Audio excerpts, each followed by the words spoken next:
സഹകാരി rice പ്ലസിന്റെ video ക്ലാസ്സിലേക്ക് ഏവർക്കും സ്വാഗതം. ഇന്ന് നമ്മൾ ഡിസ്കസ് ചെയ്യാൻ പോകുന്ന ടോപ്പിക്ക് നിങ്ങളുടെ സിലബസിൽ തന്നിട്ടുള്ള system of particle and gravitation എന്ന് പറയുന്ന ടോപ്പിക്കാണ്. അതിൽ നമ്മൾ ഇന്ന് ഡിസ്കസ് ചെയ്യാൻ പോകുന്നത് ഗ്രാവിറ്റേഷൻ എന്ന് പറയുന്ന ടോപ്പിക്കാണ്. അപ്പോൾ ഈ ഗ്രാവിറ്റേഷൻ എന്ന് പറയുന്ന പേര് കേൾക്കുമ്പോൾ എല്ലാവരുടെ മനസ്സിലും കയറി വരുന്നത് എർത്തുമായിട്ട് മാത്രം റിലേറ്റ് ചെയ്ത കാര്യമാണ് എന്നുള്ളതാണ്. അതിൽ നമുക്ക് ആദ്യം തന്നെ ഒരു പ്രീവിയസ് ഇയർ ക്വസ്റ്റ്യനുമായിട്ട് PSCക്ക് ചോദിച്ച ഒരു പ്രീവിയസ് ഇയർ ക്വസ്റ്റ്യൻ നമുക്ക് നോക്കാം. അതിൽ ഈ ഗ്രാവിറ്റേഷനുമായിട്ട് ബന്ധപ്പെട്ടൊരു ചോദ്യം വന്നിട്ടുണ്ട്. അത് നിങ്ങൾക്ക് അറ്റൻഡ് ചെയ്യാൻ പറ്റുന്നുണ്ടോ എന്ന് നിങ്ങൾ നോക്കുക. അല്ലെങ്കിൽ ഈ ക്ലാസ് കഴിയുമ്പോൾ നിങ്ങൾക്ക് എന്ത് ചെയ്യാൻ പറ്റും, ഇത്തരത്തിലുള്ള ക്വസ്റ്റ്യൻസ് അറ്റൻഡ് ചെയ്യാൻ പറ്റും. നമുക്ക് ക്വസ്റ്റ്യനിലോട്ട് പോവാം.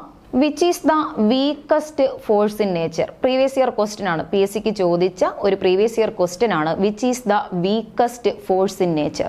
നേച്ചറിലെ ഏറ്റവും വീക്കസ്റ്റ് ആയിട്ടുള്ള ഫോഴ്സ് ഏതാണ്? ഓപ്ഷൻസ് ഉണ്ട്. Weak nuclear force, strong nuclear force, gravitational force and electromagnetic force. അപ്പോൾ ഇങ്ങനത്തെ ഒരു ക്വസ്റ്റ്യൻ വായിക്കുമ്പോൾ നിങ്ങളുടെ മനസ്സിൽ ഒരു ഉത്തരം വന്ന് കാണും. അതേതാണെന്ന് നിങ്ങളവിടെ നിങ്ങളുടെ നോട്ട്ബുക്ക് എടുത്തിട്ട് അവിടെ എഴുതി വെക്കുക. അപ്പോൾ ഇവിടെ നോക്ക്, നമ്മൾ സ്വാഭാവികമായിട്ടും കുറച്ച് പേരെങ്കിലും ഇവിടെ ക്വസ്റ്റ്യനിലുണ്ട് വീക്ക് ഫോഴ്സ്. സോ വീക്ക് എന്ന് കേട്ടത് കൊണ്ട് ഉടനെ ചെന്നിട്ട് വീക്ക് ന്യൂക്ലിയർ ഫോഴ്സ് ആണ് ആൻസർ എന്നും പറഞ്ഞിട്ട് എന്ത് ചെയ്യാം, നമ്മൾ ബബിൾ ചെയ്യാനുള്ള സാധ്യത കൂടുതലാണ്. അങ്ങനെ ചെയ്യരുത്. അത് ചെയ്താൽ അത് ആൻസർ എന്താണ്? തെറ്റാണ്. വീക്ക് ന്യൂക്ലിയർ ഫോഴ്സ് അല്ല എന്തെന്ന് പറയുന്നത്, വീക്കസ്റ്റ് ഫോഴ്സ് എന്ന് പറയുന്നത്. ആൻസർ ഓപ്ഷൻ തെറ്റാണ്. സ്ട്രോങ് ന്യൂക്ലിയർ ഫോഴ്സ് ആണോ എന്ന് ചോദിച്ചു കഴിഞ്ഞാൽ സ്ട്രോങ് ന്യൂക്ലിയർ ഫോഴ്സ് അവിടെ പേരിൽ തന്നെ കിടപ്പുണ്ട്, സ്ട്രോങ് ആണ്. അത് എന്തല്ല, വീക്കസ്റ്റ് ഫോഴ്സ് ഇൻ നേച്ചർ, നേച്ചറിലെ ഏറ്റവും വീക്കസ്റ്റ് ആയിട്ടുള്ള ഫോഴ്സ് എന്ന് പറയുന്നത് സ്ട്രോങ് ന്യൂക്ലിയർ ഫോഴ്സ് അല്ല. അതും എന്താണ്? ഓപ്ഷൻ തെറ്റാണ്. ഇലക്ട്രോ മാഗ്നറ്റിക് ഫോഴ്സ് ആണോ എന്ന് ചോദിച്ചു കഴിഞ്ഞാൽ എന്തല്ല, ഇലക്ട്രോ മാഗ്നറ്റിക് ഫോഴ്സും അല്ല. Which is the weakest force in nature എന്ന് ചോദിച്ചു കഴിഞ്ഞാൽ അതിന്റെ ആൻസർ ആയിട്ട് വരുന്നത് ഗ്രാവിറ്റേഷണൽ ഫോഴ്സ് ആണ്. മെമ്മറൈസ് ചെയ്യുക. Which is the weakest force in nature എന്ന് ചോദിച്ചു കഴിഞ്ഞാൽ അതിന്റെ ആൻസർ എന്താണ്? ഗ്രാവിറ്റേഷണൽ ഫോഴ്സ് ആണ്. വീക്ക് ന്യൂക്ലിയർ ഫോഴ്സ് അല്ല. വീക്ക് എന്ന് കണ്ടതുകൊണ്ട് ചാടി കയറരുത്, ശ്രദ്ധിക്കുക. ഇനി ഇതിന്റെ ഓപ്പോസിറ്റ് ആയിട്ടൊരു ക്വസ്റ്റ്യൻ സെയിം PSC ക്വസ്റ്റ്യൻ ചോദിച്ചിട്ടുണ്ട്. Which is the strongest force in nature? നേച്ചറിലെ ഏറ്റവും സ്ട്രോങ്ങസ്റ്റ് ആയിട്ടുള്ള ഫോഴ്സ് ഏതാണെന്ന് ചോദിച്ചിട്ടുണ്ട്. അതിന് ആൻസർ എന്താണ്?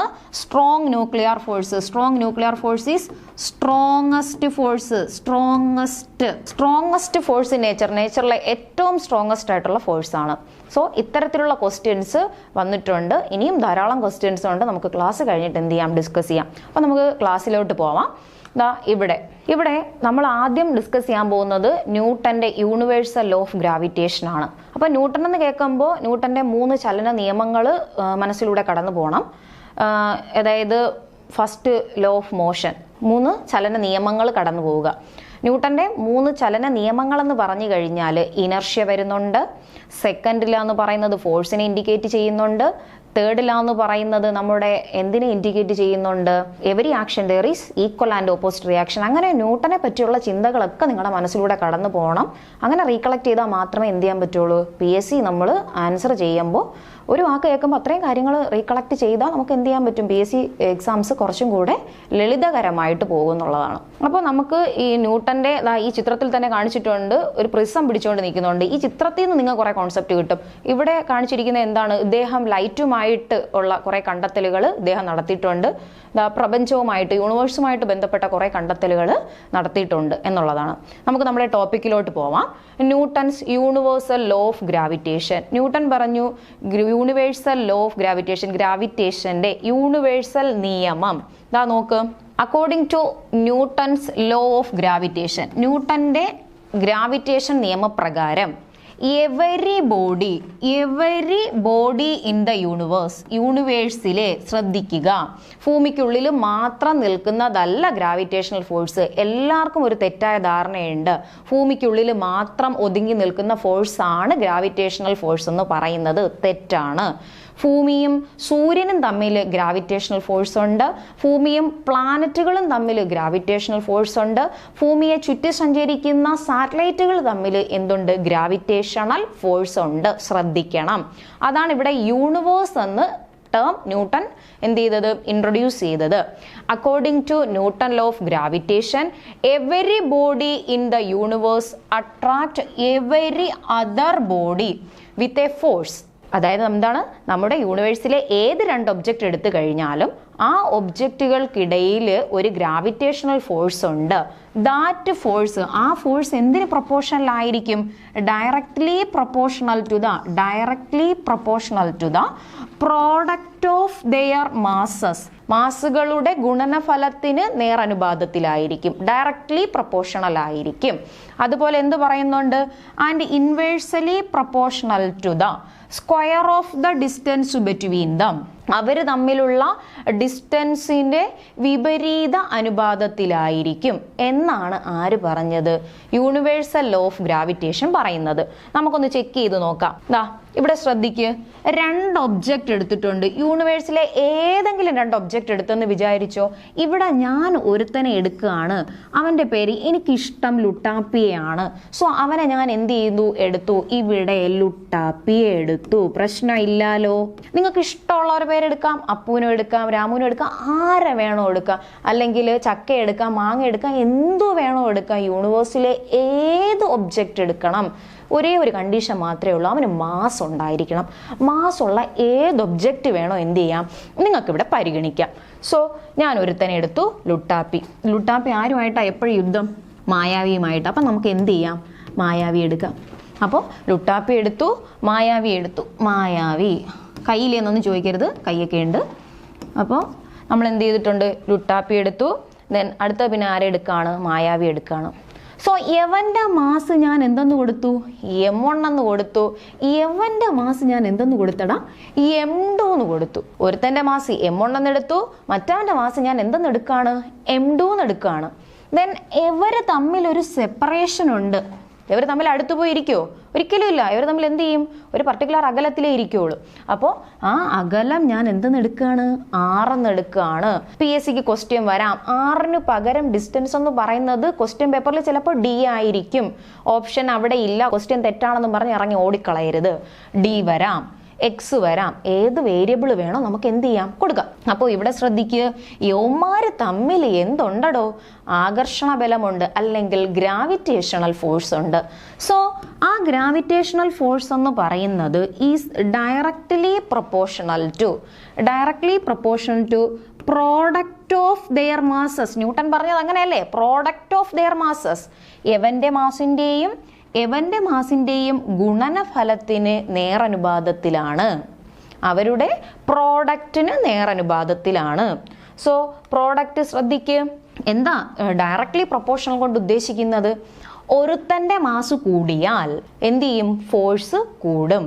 അല്ലെങ്കിൽ എവന്റെ മാസ് കൂടിയാൽ ഗ്രാവിറ്റേഷണൽ ഫോഴ്സ് എന്ത് ചെയ്യും, കൂടും. നേരനുപാതം അല്ലെങ്കിൽ ഡയറക്ട്ലി പ്രൊപ്പോർഷൻ കൊണ്ട് ഉദ്ദേശിക്കുന്നത് ഒരു വസ്തുവിന്റെ മാസ് കൂടിക്കഴിഞ്ഞാൽ അതിനനുസരിച്ചുള്ള ഗ്രാവിറ്റേഷണൽ ഫോഴ്സ് എന്ത് ചെയ്യും, കൂടും എന്നുള്ളതാണ്. ദെൻ ഈ ഫോഴ്സ് യൂണിവേഴ്സ് അല്ല പറഞ്ഞ മറ്റേ രണ്ടാമത്തെ സ്റ്റേറ്റ്മെന്റ് എന്താണ്, ഫോഴ്സിന് ഡയറക്ട്ലി പ്രൊപ്പോർഷനിലാണ്. രണ്ടാമത്തെ സ്റ്റേറ്റ്മെന്റ് പറഞ്ഞത് ദ യൂണിവേഴ്സൽ ലോ ഓഫ് ഗ്രാവിറ്റേഷനിൽ രണ്ട് ഒബ്ജക്റ്റുകൾ തമ്മിലുള്ള ഫോഴ്സ് എന്ന് പറയുന്നത് inversely proportion to square of the distance between them. രണ്ട് ഒബ്ജക്റ്റുകൾ തമ്മിലുള്ള ഡിസ്റ്റൻസിന്റെ സ്ക്വയറിന് വിപരീത അനുപാതത്തിലാണ്, ഇൻവേഴ്സലി പ്രൊപ്പോർഷനിലാണ് എന്നുള്ളതാണ്. അപ്പോൾ ഇതിനെ നമുക്ക് എന്ത് ചെയ്യാം, ഒരുമിച്ച് എഴുതാം. F is directly proportional to M1 M2 divided by R square. Combine ചെയ്ത് എഴുതിയെന്നുള്ളതേ ഉള്ളൂ. സോ ഈ പ്രൊപ്പോർഷണാലിറ്റി മാറ്റാൻ വേണ്ടിയിട്ട് നമ്മൾ ചെറിയ ക്ലാസ്സിലെ പഠിക്കുന്നതാണ്. 9ാം ക്ലാസ്സിൽ ടെക്സ്റ്റ് ബുക്കിൽ ഗ്രാവിറ്റേഷൻ എന്ന് പറയുന്ന ഒരു ചാപ്റ്റർ ഉണ്ട്. അതുപോലെ +1 8ാമത്തെ ചാപ്റ്റർ ഗ്രാവിറ്റേഷൻ എന്ന് പറയുന്ന ചാപ്റ്റർ ആണ്. അപ്പോൾ അതിലെല്ലാം നമ്മൾ പഠിച്ചാണ്, 9ാം ക്ലാസ്സിലെ പഠിക്കുന്ന കാര്യമാണ്, സ്കൂൾ ക്ലാസ്സുകളിൽ പഠിക്കുന്നു. ഈ പ്രൊപ്പോർഷണാലിറ്റി മാറ്റാൻ വേണ്ടിയിട്ട് നമ്മൾ എന്ത് ചെയ്യണം, ഒരു കോൺസ്റ്റന്റ് കൊടുക്കണം. നമ്മൾ കൊടുക്കേണ്ട കോൺസ്റ്റന്റ് ആണ്, പ്രൊപ്പോർഷണാലിറ്റി മാറ്റാൻ വേണ്ടിയിട്ട് നമ്മൾ കൊടുത്ത കോൺസ്റ്റന്റ് ആണ് G. പറയുന്ന പേരെന്താ, ജിക്ക് ഒരു പേരുണ്ട്, യൂണിവേഴ്സൽ ഗ്രാവിറ്റേഷണൽ കോൺസ്റ്റന്റ് അല്ലെങ്കിൽ ഫോഴ്സ് കോൺസ്റ്റന്റ് എന്നും പറയാം. So F is equal to G into M1 M2 divided by R square. F is equal to G M1 M2 divided by R square. അപ്പോൾ ശ്രദ്ധിക്ക്, ഇതാണ് എന്തെന്ന് പറയുന്നത്, ഗ്രാവിറ്റേഷണൽ ഫോഴ്സ് അല്ലെങ്കിൽ universal gravitational force, ന്യൂട്ടന്റെ universal gravitational force F is equal to Gm1m2/r². ഇതാണ് ആ statement ആയിട്ട് നിങ്ങൾ പഠിച്ചത്. സ്റ്റേറ്റ്മെന്റ് ക്വസ്റ്റ്യൻസ് PSCക്ക് വരാം. PSCയുടെ ട്രെൻഡ് ഒക്കെ മാറിയിട്ടുണ്ട്. അപ്പോൾ സ്റ്റേറ്റ്മെന്റ് വരാം. ഈ സ്റ്റേറ്റ്മെന്റ് നിങ്ങൾ മെമ്മറൈസ് ചെയ്യുക. ഇവിടെ നിന്ന് തന്നെ പഠിച്ചോ. Gravitational force between two bodies directly proportion to product of two masses and inversely proportion to square of the distance between them. എന്താണോ ഇൻവേഴ്സലി പ്രൊപ്പോർഷൻ കൊണ്ട് ഉദ്ദേശിക്കുന്നത്? വിപരീത അനുപാതത്തിലാണ് എന്നതുകൊണ്ട് ഉദ്ദേശിക്കുന്നത് അവിടെ എന്ത് ചെയ്യാണ്? രണ്ടുപേര് തമ്മിലുള്ള അകലം കൂടിയാൽ, രണ്ടുപേര് തമ്മിലുള്ള എന്തു കൂടിയാൽ? അകലം കൂടിയാൽ ആകർഷണബലം എന്ത് ചെയ്യും? സ്വാഭാവികമായിട്ടും കുറയും. രണ്ട് വസ്തുക്കളുടെ അകലം കൂടുകയാണ്. അകലം കൂടിക്കഴിഞ്ഞാൽ ആകർഷണബലം അവിടെ എന്ത് ചെയ്തു? കുറഞ്ഞു അല്ലെ? അകലം കൂടുന്തോറും ഗ്രാവിറ്റേഷണൽ ഫോഴ്സ് കുറയുന്നു എന്നുള്ളതാണ് ഒരു കോൺസെപ്റ്റ്. പ്രീവിയസ് ഇയർ ക്വസ്റ്റ്യൻ ആണ്. ഇവിടെ ശ്രദ്ധിക്കുക. ഇനി ഈ ആശയം വായിച്ചു നോക്കുമ്പോൾ നിങ്ങൾക്ക് കുറച്ചും കൂടെ മനസ്സിലാവും. നമ്മൾ നേരത്തെ പറഞ്ഞതുപോലെ രണ്ട് ഒബ്ജക്റ്റ് എടുത്തിട്ടുണ്ട്. അവർ തമ്മിലുള്ള ഡിസ്റ്റൻസ് r എന്നെടുത്തിട്ടുണ്ട്. അങ്ങനെയാണെങ്കിൽ F is directly proportion to M1 M2 തന്നിട്ടുണ്ട്. F റേഡിയസിന് അല്ലെങ്കിൽ അവർ തമ്മിലുള്ള അകലത്തിന് വിപരീത അനുപാതത്തിലാണെന്ന് പറഞ്ഞു. അതായത് അകലം കൂടിക്കഴിഞ്ഞാൽ ബലം കുറയും എന്നുള്ളതാണ് അവിടുത്തെ കോൺസെപ്റ്റ്. സോ കമ്പൈൻ ചെയ്തെഴുതി F is proportion to M1 M2/r² എന്നെഴുതി. അങ്ങനെയാണെങ്കിൽ F is equal to Gm1 M2/r² എന്ന് പറയാം. where G is a constant called universal gravitational constant. അതായത് ആ ജിയെ പറയുന്ന പേരെന്താണ്? യൂണിവേഴ്സൽ ഗ്രാവിറ്റേഷണൽ കോൺസ്റ്റന്റ് എന്നുള്ളതാണ്. ദ വാല്യൂ ഓഫ് ജിയുടെ വാല്യൂ പഠിക്കുക. 6.67 × 10⁻⁻11 newton metre square per kilogram square. എന്താണ് ജിയുടെ വാല്യൂ? എന്താണ്? 6.67 × 10⁻⁻11 newton metre square per kilogram square. നോക്കിക്കേ, F is equal to Gm1 M2/r². ഇതാണ് യൂണിവേഴ്സൽ ലോ. ഇവിടെ നിന്ന് നമ്മൾ എന്ത് ചെയ്യണം? ജിക്ക് ഒരു ഇക്വേഷൻ കണ്ടുപിടിക്കണം. അതായത് ഇവൻ എന്ത് ചെയ്യാം? നമുക്ക് ഇങ്ങോട്ട് കൊണ്ടുവരാം. അപ്പോൾ F(r² is equal to Gm1 M2 എഴുതാലോ. ഇനി ഇവിടെ ജി ഇട്ടിട്ട്, ജി ആണ് കണ്ടുപിടിക്കേണ്ടതെങ്കിൽ ജി അവിടെ കളയുക. മാസിനെ നമുക്ക് എന്ത് ചെയ്യാം? ഡിനോമിനേറ്ററിലോട്ട് വരും. സമത്തിന് ഇപ്പുറത്ത് വരുമ്പോൾ ഗുണനഫലത്തിലുള്ളത് എന്ത് ചെയ്യും? ഡിനോമിനേറ്ററിലോട്ട് വരും. So F(r² divided by M1 M2. F(r² divided by M1 M2. അപ്പോൾ ജിക്ക് ഒരു ഇക്വേഷൻ കിട്ടി. ജിയുടെ ഇക്വേഷൻ ഞാൻ ഇവിടെ എഴുതുകയാണ്. G is equal to F(r² divided by M1 M2. ജിയുടെ ഇക്വേഷൻ എന്താണ്? F(r² divided by M1 M2. ഞാൻ ഇത് ഇവിടെ എഴുതാൻ കാരണം നിങ്ങൾ യൂണിറ്റ് പഠിക്കുക. യൂണിറ്റ് തെറ്റിച്ച് ഓപ്ഷൻസ് വരാം. ഓപ്ഷനിൽ യൂണിറ്റ് തെറ്റിച്ച് ചോദിക്കാം. നമുക്ക് ക്വസ്റ്റ്യൻ ഡിസ്കസ് ചെയ്യുമ്പോൾ നിങ്ങൾക്ക് അത് കുറച്ചുകൂടെ മനസ്സിലാവും. ഇവിടെ നോക്ക്. എഫ് ഫോഴ്സിന്റെ യൂണിറ്റ് എന്താണ്? ഫോഴ്സിന്റെ യൂണിറ്റ് ന്യൂട്ടൺ ആണ്. ഫോഴ്സിന്റെ യൂണിറ്റ് എന്താണ്? ന്യൂട്ടൺ. സോ ഇവിടെ കൊടുക്കുക. എഫിന് പകരം യൂണിറ്റ് നമുക്ക് എന്ത് ചെയ്യാം? യൂണിറ്റ് കൊടുക്കുക ന്യൂട്ടൺ. ഫോഴ്സിന്റെ യൂണിറ്റ് ന്യൂട്ടൺ ആണ്. ഈ ആർ എന്ന് പറയുന്നത് യവന്മാർ തമ്മിലുള്ള അകലമല്ലേ? അകലത്തിന്റെ യൂണിറ്റ് എന്താ? ഡിസ്റ്റൻസിന്റെ യൂണിറ്റ് എന്താണ്? മീറ്റർ ആണ്. SI യൂണിറ്റ് ആണ്. SI യൂണിറ്റ് എന്താണ്? Metre. So newton metre square ഉണ്ട് അല്ലേ? അതുകൊണ്ട് newton metre square divided by എന്ത് വരും? ഒരു മാസ്. മാസിന്റെ യൂണിറ്റ് എന്താണ്? മാസിന്റെ SI യൂണിറ്റ് ഓഫ് മാസ് എന്ന് പറയുന്നത് കിലോഗ്രാം ആണ്. So kilogram square. Kilogram into kilogram എന്ത് വരും? Kilogram square. അതാണ് ഇവിടെ എഴുതിയത്. Newton metre square per kilogram square. ഇങ്ങനെയും എഴുതാം. Newton metre square kilogram rice to -2. ഇതും എന്താണ്? ശരിയാണ്. ഈ ഡിനോമിനേറ്ററിലുള്ളത് മുകളിൽ പോകുമ്പോൾ എന്താവും?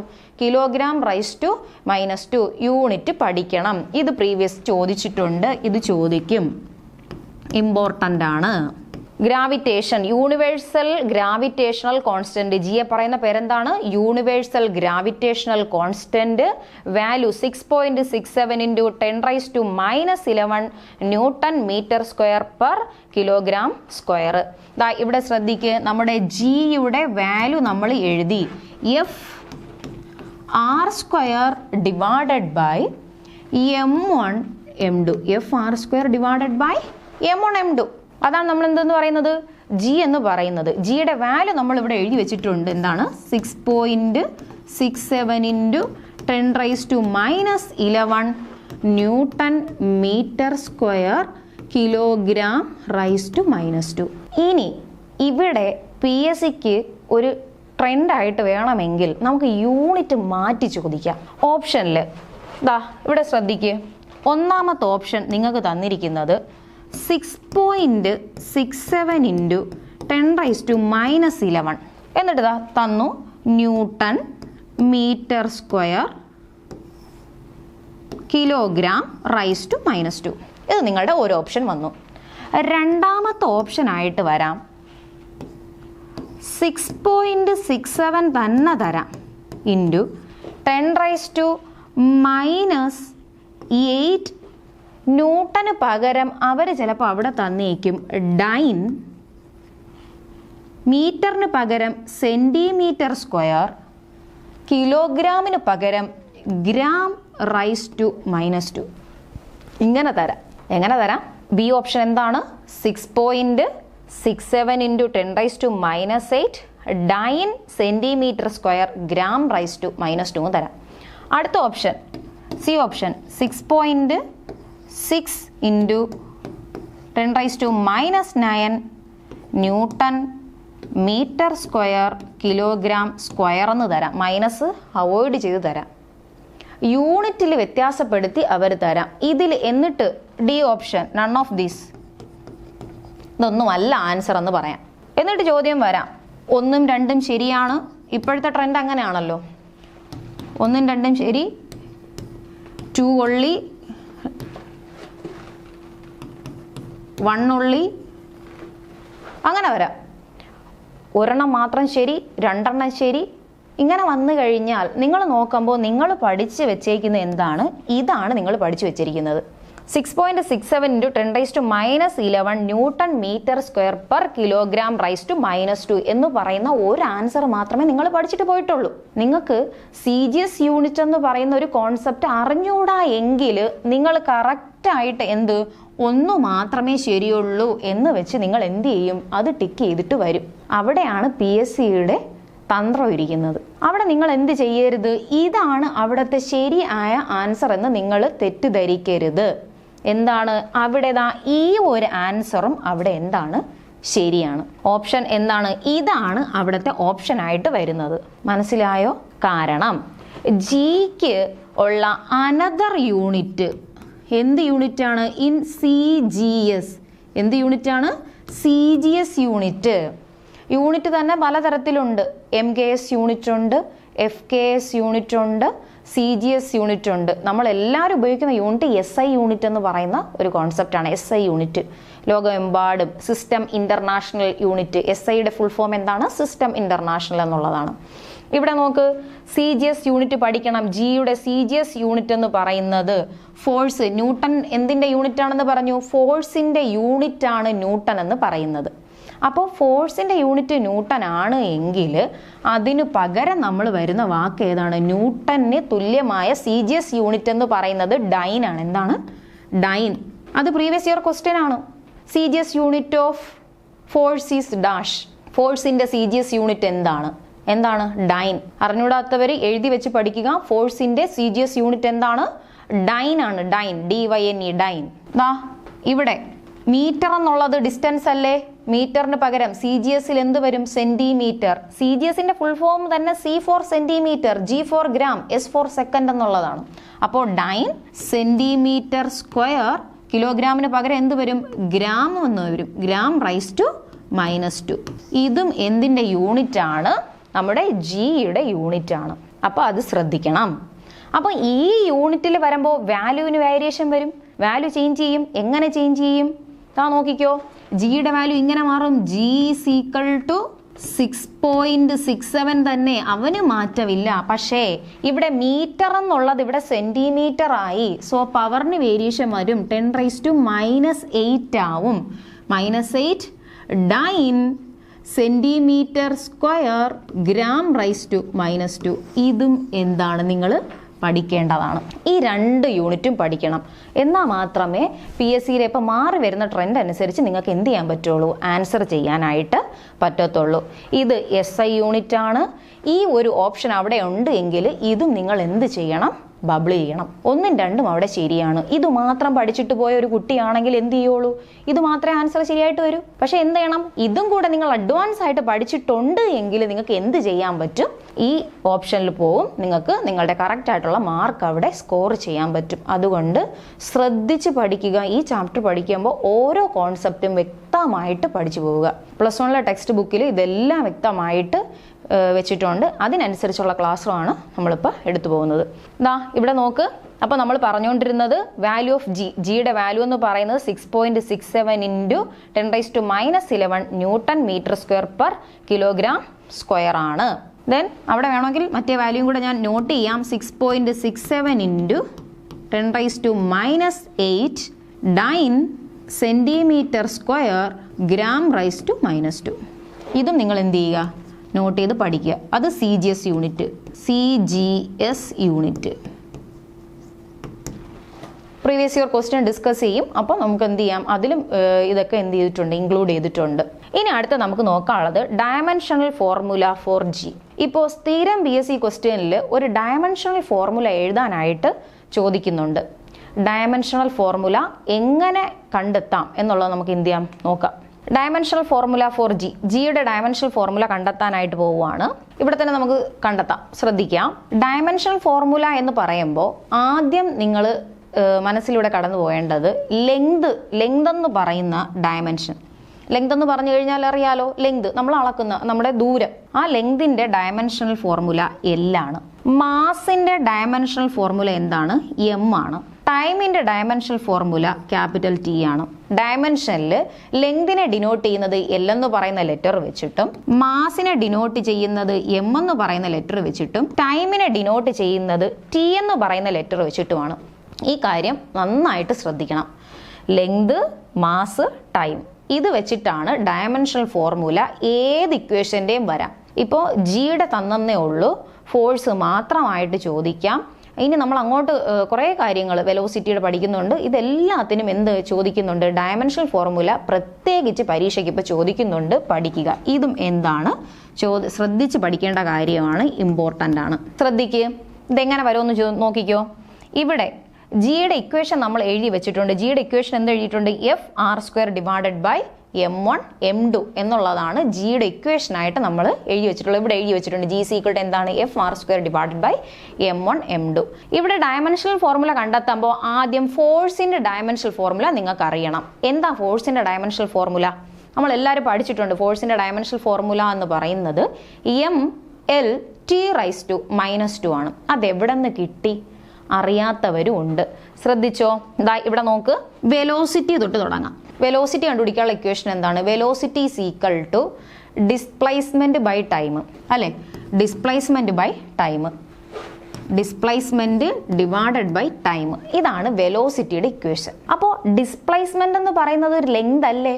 നമ്മൾ ഡിസ്റ്റൻസ്, കിലോമീറ്റർ, മീറ്റർ, സെന്റിമീറ്റർ ദൂരം അളക്കുന്നത് എപ്പോഴും എന്തിലാണ്? സ്കെയിൽ വെച്ചിട്ടാണ്, അല്ലെങ്കിൽ നിങ്ങൾ ടേപ്പ് വെച്ചിട്ട്, അല്ലെങ്കിൽ നമ്മൾ കിലോമീറ്റർ എന്നൊക്കെ പറയും. അപ്പോൾ അതൊരു ലെങ്ത് ആണ്. അപ്പോൾ അതിൻ്റെ ഡയമെൻഷൻ എന്താണ്? അതിൻ്റെ ഡയമെൻഷൻ L ആണ്. ലെങ്തിൻ്റെ ഡയമെൻഷൻ L എന്ന് കൊടുത്തു. ഇത് ടൈം ആണ്. ഡിസ്റ്റൻസ് ബൈ ടൈം ആണ് വെലോസിറ്റി. വെലോസിറ്റിയുടെ ഇക്വേഷൻ പഠിക്കുക. V = distance by time, displacement by time. സ്പീഡിൻ്റെതാണ് ഡിസ്റ്റൻസ് ബൈ ടൈം. അപ്പോൾ ലെങ്ത് ഡിവൈഡഡ് ബൈ T. ടൈമിന് എന്ത് കൊടുക്കുക? ക്യാപിറ്റൽ ലെറ്റർ T എന്ന് കൊടുക്കുക. ഡയമെൻഷൻ പഠിക്കുമ്പോൾ ക്യാപിറ്റൽ ലെറ്റർ തന്നെ കൊടുക്കണം. L ലെങ്തിന് പകരം L എന്ന് കൊടുത്തു, ടൈമിന് T എന്ന് കൊടുത്തു. ഡിനോമിനേറ്ററിൽ കിടക്കുന്ന സാധനം മുകളിലോട്ട് വരും. മുകളിലോട്ട് വരുമ്പോൾ എന്തെന്ന് വരും? LT⁻⁻1. ഇതാണ് എന്തെന്ന് പറയുന്നത് ഡയമെൻഷണൽ ഫോർമുല ഫോർ വെലോസിറ്റി എന്ന് പറയുന്നത്.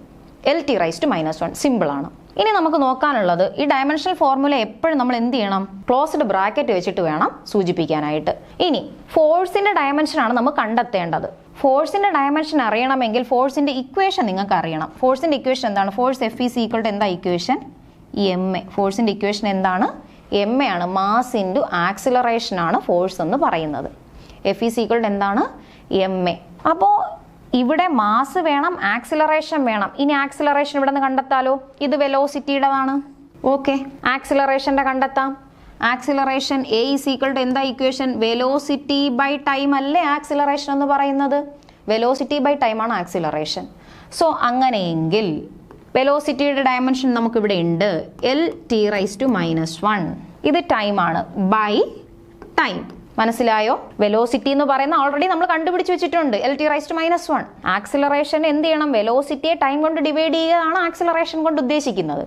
അപ്പോൾ ആ ടിക്ക് പകരം ക്യാപിറ്റൽ ടി കൊടുത്തു. അപ്പോൾ എന്ത് ചെയ്യും? വിച്ച് ഈസ് ഈക്വൽ ടു എന്ത് വരും? ഈ ടി മുകളിലോട്ട് പോകും. മുകളിൽ പോകുമ്പോൾ ആൻസർ എന്ത് വരും? L T raise to -2. എന്ത് വരും? L T raise to -2. ആക്സിലറേഷൻ്റെത് L T raise to -2. Acceleration നമുക്ക് വേണം, കാരണം ഫോഴ്സിന്റെ ഡയമെൻഷൻ നമ്മൾ കണ്ടെത്തണം. അപ്പോൾ എഫ് ഈസ് ഈക്വൽ ടു നമ്മൾ എന്തെന്ന് പഠിച്ചിട്ടുണ്ട്? എഫ് എന്ന് പറഞ്ഞു കഴിഞ്ഞാൽ F is equal to M A. കൊച്ചു ക്ലാസ്സിൽ പഠിക്കുന്ന equation F is equal to M A. അപ്പോൾ മാസിന്റെ ഡയമെൻഷൻ ക്യാപിറ്റൽ ലെറ്റർ എം കൊടുക്കുക. ആക്സിലറേഷന്റെ ഇവിടെ കണ്ടുപിടിച്ചു, M L T raise to -2. ഇതാണ് ഫോഴ്സിന്റെ ഡയമെൻഷണൽ ഫോർമുല എന്ന് പറയുന്നത്. ഒത്തിരി വട്ടം ഫോഴ്സിന്റെ ഡയമെൻഷണൽ ഫോർമുല ചോദിച്ചിട്ടുണ്ട്. ഡയമെൻഷണൽ ഫോർമുല ഓഫ് ഫോഴ്സ് ഏതാണ് ചോദിച്ചിട്ടുണ്ട്. നിങ്ങൾക്ക് ഇവിടെ ഗ്രാവിറ്റേഷൻ ആണ് നിങ്ങളുടെ സിലബസിൽ തന്നിട്ടുള്ളത്. അതുകൊണ്ട് ഗ്രാവിറ്റേഷന്റെ യൂണിവേഴ്സൽ ഓഫ് ഗ്രാവിറ്റേഷണൽ കോൺസ്റ്റന്റിന്റെ എന്ത് ചെയ്യണം? യൂണിവേഴ്സൽ ഗ്രാവിറ്റേഷണൽ കോൺസ്റ്റന്റിന്റെ ഡയമെൻഷണൽ ഫോർമുല നിങ്ങൾ പഠിക്കണം. എപ്പോഴും ഫോഴ്സ് തന്നെ ചോദിക്കണമെന്നില്ല. അപ്പോൾ ജി ഈസ് ഈക്വൽ ടു എന്താണ്? F R square divided by M1 M2 ആണ് നമ്മുടെ ഇക്വേഷൻ എന്ന് നമുക്കറിയാം. അപ്പോൾ അതിലിതാ ശ്രദ്ധിക്ക്, ഫോഴ്സ് നമ്മൾ കണ്ടെത്തി, ഫോഴ്സിന്റെ ഡയമെൻഷൻ നമുക്ക് കൊടുക്കാം. Force F is equal to, ഇവിടെ ശ്രദ്ധിച്ചോളണേ, ഫോഴ്സിന് പകരം M L T raise to -2 എന്ന് കൊടുക്കാം. Dimensional formula of G equation നോക്കുക. ഫോഴ്സിന് പകരം എന്ത് കൊടുക്കുക? M L T raise to -2. M L T raise to -2 എന്ന് ഫോഴ്സ് കൊടുത്തു. പിന്നെ ഉള്ളത് എന്താണ്? ആറാണ്, ആർ സ്ക്വയർ. ആറിന്റെ സ്ക്വയറിന് നമ്മൾ കൊടുക്കേണ്ട എന്താണ്? ആർ എന്ന് പറഞ്ഞു കഴിഞ്ഞാൽ ലെങ്ത് അല്ലേ, തമ്മിലുള്ള ഡിസ്റ്റൻസ് അല്ലേ. So M L square. അപ്പോൾ M L T raise to -2 എന്ന് പറയുന്ന ഫോഴ്സിന്റെ ഡയമെൻഷൻ നമുക്കുണ്ട്. എൽ സ്ക്വയർ എന്ന് പറയുന്ന ലെങ്തിന്റെ ഡയമെൻഷൻ ഉണ്ട്. Divided by M1 M2. M1 എന്ന് പറഞ്ഞാൽ മാസ് ആണ്. അതിന്റെ ഡയമെൻഷണൽ ഫോർമുല എന്താണ്? ക്യാപിറ്റൽ ലെറ്റർ എം ആണ്. ഈ M2 എന്ന് പറയുന്നതും മാസ് ആണ്. അതിന്റെ ഡയമെൻഷണൽ ഫോർമുല എന്താണ്? എം തന്നെയാണ്. അപ്പോൾ 2 M ഇവിടെ വന്നു. അപ്പോൾ എങ്ങനെ എഴുതാം? M L T raise to -2 L square divided by M square എന്ന് കിട്ടി. ഇതാ നോക്ക്, M L T raise to -2 L സ്ക്വയറും എല്ലും കൂടെ ആകുമ്പോൾ എന്തായിട്ട് മാറും? എൽ ക്യൂബ് ആകും. ഇവിടെ ഒരു സ്ക്വയർ ഉണ്ട്, ഇവിടെ ഒരു എൽ ഉണ്ട്. രണ്ടും കൂടെ ആയിട്ട് മാറുമ്പോൾ എന്തായിട്ട് മാറും? എൽ ക്യൂബ് ആയിട്ട് മാറും. M L cube T raise to -2 divided by, ഇവിടെ ശ്രദ്ധിച്ചേ, ഇവിടെ ഒരു എം ഉണ്ട്, ഇവിടെ ഒരു എം ഉണ്ട്. ഇതിൽ ഒരു എമ്മും ഇവിടത്തെ ഒരു എമ്മും തമ്മിൽ ക്യാൻസൽ ചെയ്ത് പോവാം. ബാക്കി ഇവിടെ ഒരു എമ്മേ ഉള്ളൂ. ആ എം മുകളിൽ പോകുമ്പോൾ എം റൈസ് ടു -1 ആയിട്ട് മാറും. M raise to -1 L cube T raise to -2. ഇതാണ് ആൻസർ എന്ന് പറയുന്നത്. നമുക്ക് വേറൊരു സ്ലൈഡിലോട്ട് ഇതൊന്ന് നോക്കാം. ജിയുടെ equation G is equal to F R square divided by M1 M2. G സികളുടെ F R square divided by M1 M2 എന്നുള്ളതാണ് ഇക്വേഷൻ. ഇതിൽ ഫോഴ്സിന്റെ ഡയമെൻഷൻ നമ്മൾ കണ്ടുപിടിക്കണം. അവിടെ കണ്ടുപിടിച്ച് വെച്ചിട്ടുണ്ട്. എഫ് ഈസ് ഈക്വൽ ടു ഫോഴ്സിന്റെ ഇക്വേഷൻ മാസ് ഇൻറ്റു ആക്സിലറേഷൻ ആണ്. സോ മാസിന്റെ dimensional formula capital letter M ആണ്. ആക്സിലറേഷന്റെ dimensional formula L T raise to -2 ആണ്. അപ്പോൾ എഫ് ഈസ് ഈക്വൽ ടു എന്തെന്ന് വന്നു? M L T raise to -2. ഇതാണ് ഫോഴ്സിന്റെ ഡയമെൻഷണൽ ഫോർമുല. ഇത് പ്രീവിയസ് ഇയർ ക്വസ്റ്റ്യൻ ആണ്, ഇത് ചോദിച്ചിട്ടുണ്ട്. ഇനി ഇവിടെ ജി ഈസ് ഈക്വൽ ടു, ജിയുടെ നമ്മൾ കണ്ടുപിടിക്കാൻ പോണത്. അപ്പോൾ ജി ഈസ് ഈക്വൽ ടു എന്ത് വരും? എഫിന് പകരം M L T raise to -2 എന്ന് വന്നു. ആർ എന്ന് പറയുന്നത് ഒരു ലെങ്ത് അല്ലേ? ലെങ്തിനെ നമ്മൾ ഡിനോട്ട് ചെയ്യുന്നത് എൽ വെച്ചിട്ടാണല്ലോ. അതിന്റെ എന്ത്? ഡയമെൻഷൻ, ഡിസ്റ്റൻസിനെ മെഷർ ചെയ്യുന്ന ഡയമെൻഷണൽ ഫോർമുല എന്ന് പറഞ്ഞാൽ എന്താണ്? എൽ ആണ്. സോ എൽ കൊടുക്കുക. സ്ക്വയർ ഉണ്ട്, അപ്പോൾ എൽ സ്ക്വയർ കൊടുക്കുക. ഡിവൈഡഡ് ബൈ, ഇവിടെ 2 മാസ് വരുന്നുണ്ട്. ഇവിടെ ഒരു മാസ്, അതിന്റെ ക്യാപിറ്റൽ എം കൊടുത്തു. M2ന്റെ ഡയമെൻഷൻ ക്യാപിറ്റൽ എം കൊടുത്തു. നമുക്ക് എന്ത് ചെയ്യാം? ഈ ഒരു എമ്മും ഈ ഒരു എമ്മും തമ്മിൽ എന്ത് ചെയ്യാം? വെട്ടിക്കളയാം. അപ്പോൾ ബാക്കി ഇവിടെ വരുന്ന കാര്യങ്ങൾ നോക്ക്. എൽ ക്യൂബ് എന്നുണ്ട്, L square L cube, T raise to -2 എന്നുണ്ട്, ഡിവൈഡഡ് ബൈ എം ആണ്. 1/m മുകളിൽ പോകുമ്പോൾ എന്താവും? m റൈസ് ടു -1 ആവും. അപ്പോൾ ഡയമെൻഷണൽ ഫോർമുല ഓഫ് ജി എന്ന് പറയുന്നത് എന്താണ്? G is equal to m raise to -1 L cube T raise to -2 എന്നുള്ളതാണ് ഡയമെൻഷണൽ ഫോർമുല ഓഫ് ജി എന്ന് പറയുന്നത്. ഓക്കെ, ഇതാണ് നിങ്ങൾ പഠിക്കേണ്ട കാര്യം. ഇവിടെ നോക്ക്, m റൈസ് ടു -1 ആണ്, തിരുത്തിക്കൊള്ളണം. L cube T raise to -2, ചെറിയ എറർ വന്നിട്ടുള്ളതാണ്. m raise to -1 L cube T raise to -2, ഇതാണ് ഡയമെൻഷണൽ ഫോർമുല ഓഫ് ജി എന്ന് പറയുന്നത്.